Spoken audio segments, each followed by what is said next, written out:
सुजीत कुमार। मैं इस वक्त मौजूद हूँ सिवान जिले के गोरियाकोठी प्रखंड के सैदपुरा पंचायत में। आपको बता दें कि पंचायत चुनाव जैसे जैसे नज़दीक आ रहा है वैसे वैसे पंचायत स्तर के जो भी जनप्रतिनिधि हैं लगातार जनसंपर्क में जुटे हुए हैं। खबर बिहार की टीम मनोरमा देवी जो कि भावी मुखिया प्रत्याशी सैदपुरा पंचायत से हैं, जिनका प्रतिनिधित्व कर रहे हैं सुधीर पांडे जी। तो चलिए सीधा हम लेकर चलते हैं सुधीर पांडे जी के पास। सबसे पहले हमारे डेली खबर बिहार चैनल में आपका स्वागत है। नमस्कार, आप लोग का भी नमस्कार। जय हो सती मैया की, जय हो सतपुरा पंचायत के जनता जनार्दन के। रोड़ा सब से प्रार्थना बा, आग्रह बा कि हमार गलती सही के माफ़ कल जाओ और उनके छठ पूजा के बहुत बहुत बहुत ढेर सारा शुभकामनाएं। सती मैया छठी मैया रोलों के मनोकामना के पूरा करी और उनके जोन भी हमने के सहयोग के रूप में आशीर्वाद के रूप में देवे के बाद रोरा अपना हृदय से हमने के दिहल जाओ। हमने के पंचायत के विकास करे खातिर ही ये जी आइल बानी सन। जय हो सती मैया की। आप मुखिया का चुनाव लड़ रहे हैं तो आप सबसे पहले मेरा सवाल रहेगा कि आप एक आपका एंट्री क्यों आपने चुना? राजनीति में आने का सबसे बड़ा कारण है कि यहाँ पे 20 साल से हमारे पंचायत में किसी भी तरह का कोई विकास नहीं हो पाया है। उसी विकास को पूरा करने के लिए सती माई हम लोग को यहाँ पे बुलाई है और उन्हीं बात से हमने के चुनाव लड़तनी सन और उन्हीं के आशीर्वाद से हमने के विजय प्राप्त करे के बाद रउआ लगातार जनसंपर्क करतनी, जनता से जाके मिलतनी, सुख दुख जानतनी, तो कौन मुद्दा पर रउआ चुनाव लड़तनी और वोट मांगतनी जनता से? जरा बताइए। जनता के बहुत सारा मुद्दा बा, जैसे राशन कार्ड बा जी, वृद्धा पेंशन बा, विधवा पेंशन बा, इंदिरा आवास बा, गैस सिलेंडर बा, ये तरह के बहुत मुद्दा बा। नाली बा, शौचालय बा, अभी तक बनल नहीं खे। हमारे हृदय से प्रयास बा कि हम ये सब हमरा मौका मिलो और सारा काम के हम हृदय से पूरा करी। तत्काल हमने के गैस चूल्हा के लगभग 350 आदमी के घर पे, द्वार पे, किचन में, रसोई घर में पहुँचैले बानी सन और जौन विकास के दिया जरैले बानी सन। हमने के सब माता बहन, हमारे जितना भी सतपुरा पंचायत के माता बहन, चाचा चाची, काका काकी, मामा मामी, इया बाबा, रोरा सबे से आग्रह बा कि वो दिया के जराई लोगिन अपना अनमोल वोट के तेल डाल के जराई लोगिन। और हम आगे चल के अभी हम कोनो पद पे नहीं की, फिर भी हमरा हाथ से ए जी के जोन भी विकास होखे के बा वो होगबे करी और हम करते बानी। अपन कुछ ऐसा सामाजिक कार्य बताई कि जोन पंचायत में कोई होखी जनता खातिर। जनते खातिर काम करे खातिर हमने के आइल बानी सन जी। गैस चूल्हा में भी कुछ जी 21 महीना से हमें करपलिया गांव में आइल बानी। 21 महीना पहले हम कहीं और रहत रहनी हम। देवी देवता के आशीर्वाद बा, हमनी सती माई के जो हमारा स्थान बा वो जी 21 महीना से वहाँ के सेवा करतानी। और हमने के लगातार 21 महीना से वो जी हर शनिचर के खिचड़ी के कार्यक्रम चलता। आज भी शनिचर बा, आज भी खिचड़ी के कार्यक्रम वो जी चल रहा बा और सोमवार के शिव चर्चा होला। बाकी यह विकास के वो जी काम भइल बा। इससे पहले बहुत सारे मतलब कि वो जी दिक्कत रहा, जंगल झाड़ी रहा, दिन में जाए में लोग डेरात रहा। लेकिन आज सती मैया के आशीर्वाद से आज 12 बजे रात के 2 4 10 आदमी वहाँ पर रहने लोगिन। वहाँ लोग के भोजन बताई के सारा इंतजाम सती मैया गांव के जनता जनार्दन लोग करतानी। रउआ के अगर जनता मुखिया बनावत या तो सबसे पहले कौन मुद्दा रही कि ऊपर काम करें धरातल पर? सबसे पहले अभी गैस चूल्हा के हमने के काम चल रहा बा। सबसे पहले हम गैस चूल्हा मुक्त पंचायत बनावे जा रहा बानी। ओकरा बाद द्वितीय काम हमार बा राशन कार्ड के बहुत बहुत बहुत लोग के शिकायत बा कि बाबू हमार रहे ना बन पावल, काट दिहल गईल, कटवा दिहल गईल। हम सब अपन माई बहन, माता पिता, काका काकी, चाचा चाची, नाना नानी सब लोग से हाथ जोड़ के विश्वास दिलावे के चाहतनी कि हमने के मौका मिली तो हमने के काम अवश्य करम सन। हमने का करही के बा आ करबे करम सन। हमें किंतु परंतु लेकिन के कहीं से भी कोनो सवाल नहीं है। राशन कार्ड में जैसन कि डीलर लो धांधली करता लो, तो ए पर का कहल चाहे में का रउआ में माप तौल में जैसे कमी कर देता लो, पैसा ज़्यादा लेता लो, तो का एमे गड़बड़ी कुछ देखे के रउआ पंचायत में मिलता, का सुधार रउआ जीतला के बाद ये सब में करें? सुधार प्रयास करी आदमी कि प्रयास करी कि जोन कम दिहल जाता ओकरा के ना दिहल जाओ, गरीब जनता खातिर जोन सरकार दे रहल बिया ओकर जोन हक बा ओकरा द्वार तक पहुँच जाए के चाहिए, ये हमारा प्रयास रही। आगे हम चलतनी तो रउआ एगो युवा हैं, सबसे पहले रउआ एगो युवा हैं, युवा खातिर रउआ का काम करें विकास खातिर, रोजगार खातिर? युवा भाई लोग खातिर बहुत सरकार के तरफ से जोन सेवा आ रहल बा, ये जी के प्रतिनिधित्व जन कर रहल बानी लोग, हमने के जोन भूतपूर्व अभी मुखिया जी लोग बानी, वहाँ लोग में काम करे के युवा के प्रति या समाज के प्रति या महिला के प्रति कोनो विश्वास नहीं है।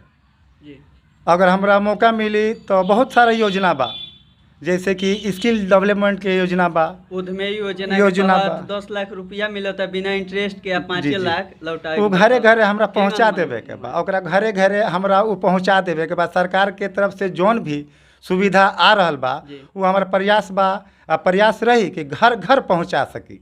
जैसे कि एक लैब पंचायत में रउआ नहीं है अभी फिलहाल, तो का रउआ लैब मंगवाए पंचायत के युवा सीखी लो? हाँ, वो तो आही वाला बात वो अबे करी, मैं किंतु परंतु लेकिन के बात नहीं है, वो एकदम अबे करी। हमने के बा कि ये जी एगो स्वास्थ्य केंद्र होके के चाहिए अपना पंचायत में, जहाँ 24 घंटा डॉक्टर उपलब्ध रह, सेवा अपन करस, ये हमने के प्रयास बा। और कौशल विभाग विकास योजना के अंतर्गत भी हम कोशिश करें, हमारा प्रयास रही कि अपना गांव में अपना पंचायत में वो योजना के जी स्थापित करी, अपन नौजवान भाई लोग के भविष्य खातिर जितना सहयोग हो सकता कि वहाँ लोग के भविष्य खूब उज्जवल हो, एक हम प्रयास करें। जैसे कि सरकार एगो फंड दे रहल बिया कि युवा जितना बालो छात्र छात्रा वो लोग एक्सरसाइज करस, लोग खेले कूदे खातिर व्यवस्था फील्ड के करावती है, तो का और प्रयास रही ओकरा खातिर हमने के जगह सारा कुछ हमने के तय हो गई बा। अब सती माई लोग से, गांव के जनता जनार्दन जी लोग से उम्मीद करता है सन कि हमने के आशीर्वाद मिलो और वो काम करके हमने के दिखाई सन जी। तो जैसन कि जैसे बात करी इंदिरा आवास के, तो हमने के जहाँ तहाँ हर जगह हमार टीम पहुँचल है रिपोर्टिंग खातिर, तो हमने के धरातल पर जानी सन, तो लोग बतावेला कि मुखिया जी पक्का के घर जेकर मकान बा 2 तला 3 तला चाहे जौन भी पक्का के बा ओकरा इंदिरा आवास पास हो जाता, आ जेकर झोपड़ी के घर बा केहू जीवन यापन करता लो वो लोग के नहीं पास हो पावत, का कारण बा? इच्छा शक्ति नहीं है। हमने क्या आइल बानी सन गरीबी दूर करे खातिर, लेकिन वहाँ लोग के इच्छा बा कि गरीबी के हटा दिहल जाओ। अगर रउआ के पंचायत के जनता चुनत या मुखिया बनावत या तो रउर का प्रयास रही जेकर झोपड़ी बा ओकरा खातिर का पहल करे? प्रत्येक व्यक्ति के जो अधिकार बा ओकरा के हम ओकरा द्वार तक ओकरा घर तक पहुँचावे के हमारी इच्छा बाटे, अब पहुँचावता नहीं। एगो बात बताई कि लेबर कार्ड अभी बन रहल बा, आयुष्मान कार्ड बन रहल बा, तो का रउआ पंचायत में कैंप को के ब्लॉक से अधिकारी आके बनावे लो अभी? ना, अभी कोनो ऐसा हमने के नज़र में नहीं आइल। बाकी जो कंप्यूटर जो साइबर कैफे वाला लोग बा वो अपन कुछ पैसा रुपया लेके और कुछ काम करता लोग। जैसन कि सरकार की योजना बा आयुष्मान भारत कार्ड कार्यपालक सहायक एगो ब्लॉक के अधिकारी होलन, तो फ्री में बनावेला लो, लिस्ट में नाम एगो आवेला जेकर बा कैंप को के घर घर योजना बा सरकार के, कुछ पंचायत में बनल भी बा, तो का रउआ पंचायत में ऐसा बनल बा मुखिया जी बनवैले बनी? ना, अभी तक तो ऐसा भइल नहीं है, लेकिन 15 तारीख के इलेक्शन हमने के बीती, 17 तारीख के रिजल्ट हुई, ओकरा बाद ही कार्यक्रम हमने के शुरू करें सब। जनता अगर रउआ के जितावत या तो आयुष्मान कार्ड कितना लोग के बनवा देम रउआ अपन कार्यकाल में? हमरा पंचायत में जितना लोग बा उतना लोग के बनवाए। जैसन कि कृषि विभाग के योजना बा कृषि इनपुट अनुदान, किसान खातिर सरकार योजना देवे लगी धान बेचे के पैक्स में व्यापार मंडल में, तो जनप्रतिनिधि चाहिए तो एकरा खातिर जागरूक कर सकेला लो। आ दहाड़ सुखाड़ के जौन राशि बा सरकार दोबारा मिलेला फॉर्म फिलअप करा के वेरिफिकेशन करा के ई काम होला कि पंचायत में एगो पंचायत भवन होला। कृषि विभाग के जिम्मे अधिकारी या कोऑर्डिनेटर कृषि सलाहकार आवेला लो, कृषि पदाधिकारी उ लोग जानकारी देला लो जनता के। तो रउआ ई बताई कि का रउआ पंचायत में ऐसा देखे के मिलेला कि मिलत हो लाभ? ना, अभी तो ऐसा कोनो लाभ देखे के हमनी के मिलल नहीं जी। है, लेकिन उम्मीद बा कि भविष्य में ई लाभ देखे के मिली। का रउआ मुखिया बनतन तो किसान खातिर का और पहल रही? का कोऑर्डिनेटर आ कृषि सलाहकार जौन बा लो ई लोग बैठे ला लो ब्लॉक में जी। सरकार के योजना बा, जैसे हमार पंचायत में बैठेलन मुखिया जी भैलन चाहे कृषि विभाग के अधिकारी आवे ला लो, समय से वेरिफिकेशन करे ला लो। जौन काम ब्लॉक में जाके, ब्लॉक कहाँ है? गोरियाकोठी ब्लॉक में मान ली पंचायत के जनता जाता लो अधिकारी लगे आ पता लगता कि साहेब हईले नहीं खी। तो ये बताई कि का उ लोग अगर जानल चाहो योजना के बारे में, चाहे जांच होला एगो, तो का पंचायत में रउआ लियावे के कृषि विभाग के अधिकारी के रउआ प्रयास करें ताकि मत दौड़े के पड़ो ब्लॉक में, आपन निष्पादित जौन भी काम बा ओकर वेरिफिकेशन होखो आ जे ओ लायक बा ओकरा मिलो पैसा। जी, हमने के यह प्रयास बा कि जौन भी पंचायत के काम बा, हम ये पंचायत के मान सम्मान प्रतिष्ठा के बढ़ावे खातिर आइल बानी जी। हमरा के हमार सती मैया ये गांव के मान सम्मान प्रतिष्ठा के बढ़ावे खातिर ही बोले बानी जी।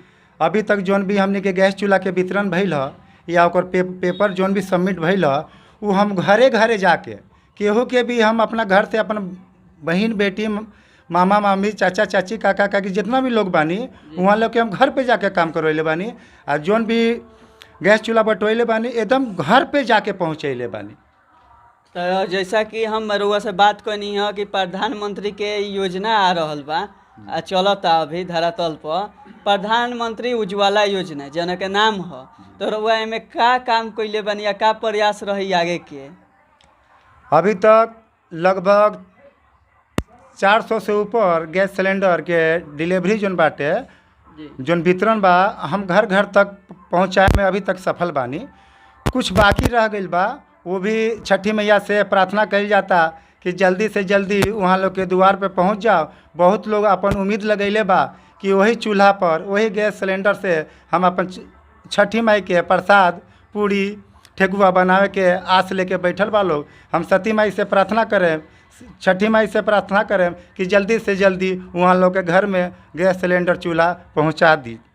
तो जैसा कि इनसे बात हुआ हमारी उज्ज्वला योजना के तहत कुछ लोगों को गैस सिलेंडर गैस कनेक्शन भी इन्होंने कराया है, तो इनका आगे भी प्रयास जारी रहेगा। तो चलिए हम चलते हैं कि निगरानी समिति गठन एक होता है जिसमें पंचायत के कुछ 5 लोग सामाजिक कार्यकर्ता भाग लेते हैं, ब्लॉक के एक अधिकारी BDO साहब लेते हैं, और सरपंच जो होता है या जो मुखिया से जीता हुआ हो रहता है जो 2 नंबर स्थान पे रहता है उसको रखा जाता है। तो गतिविधि पे ध्यान रखना, जो पंचायत में गड़बड़ी होती है, भ्रष्टाचार हो गया या फिर कोई भी शिकायत, तो उसका जांच करना उस समिति को बनाया गया है। तो क्या गठन आपके पंचायत में हुआ है निगरानी समिति का? आगे अगर नहीं हुआ है तो क्या आप गठन करेंगे? जरूर करेंगे। अभी तक तो हमारा पंचायत के 80% लोग बा जेकरा ई जानकारी नहीं है कि निगरानी समिति होला का। 20 साल से अभी तक निगरानी समिति के गठने नहीं है भाई। हमार प्रयास बा कि जब हमने के मौका मिली और सब के आशीर्वाद मिली तो हमने के सबसे पहला काम निगरानी समिति के गठन कल जाए, ताकि जौन भी तरह के उनमें गड़बड़ी होता, कोनो प्रकार के भ्रष्टाचार होता, ओकरा की जनता सेवा का मौका आपको देती हैं, आपको जिताती हैं। तो बताइए कि जैसे पंचायत में एक पंचायत भवन होता है जहाँ कृषि सलाहकार होते हैं जो कृषि से संबंधित लोगों को जानकारी देते हैं, और एक एग्रीकल्चर कोऑर्डिनेटर होते हैं जो कृषि विभाग का जितना भी फॉर्म होता है कौन उस लायक है उसका वेरिफिकेशन करते हैं, और तीसरा होते हैं कार्यपालक सहायक। कार्यपालक सहायक का काम होता है कि मिनी ब्लॉक का वे पदाधिकारी होते हैं, तो वे जाति निवास आय बनता है जो ब्लॉक में कुछ पैसे लगते हैं, अलग से वहाँ पे रहते हैं कुछ लोग जो लेते हैं एजेंट, तो क्या आप प्रयास करेंगे? कार्यपालक सहायक आपके पंचायत में है जो 60 वर्ष से पेंशन जो ऊपर के वृद्ध हैं उनका पास करने की सरकार का योजना है, पैसे उनको दिए जाते हैं, तो क्या आपके पंचायत में ऐसी किसी प्रकार की सुविधाएं हैं? अगर जीतते हैं तो क्या जो वृद्ध हैं उनको 60 वर्ष के ऊपर जो है कैंप कर के आप प्रयास करेंगे कि कार्यपालक सहायक बनवाएं पेंशन? जरूर करेंगे। और हमनी के ई काम चालू कर दिले बानी सन। अच्छा। हमनी के वृद्धा पेंशन बनावल काम हमनी के लगभग 8-9 महीना से ई चालू बाटे। बहुत लोग के वृद्धा पेंशन बनैले बानी सन, आगे भी जे बाकी बा ओकरा के बनाएम सन। राशन कार्ड नहीं खे बनल, राशन कार्ड बनाए के बा। आ कृषि सलाहकार जो भी बा हमनी के वो गाँव में हमनी के पंचायत में पूछला पर 2-4 आदमी जानत हुई कि वहाँ के का नाम है, कहाँ रहनी, कब आवेनी, कब जानी नहीं, बाकी केहू लोग के जानकारी नहीं है। तो जैसन कि यहाँ के कहे के बा कि कुछ लोग के हम पेंशन पास कर लेबे, तो मुखिया यहाँ के नहीं खी तो सामाजिक कार्य में यहाँ के भागीदारी बा।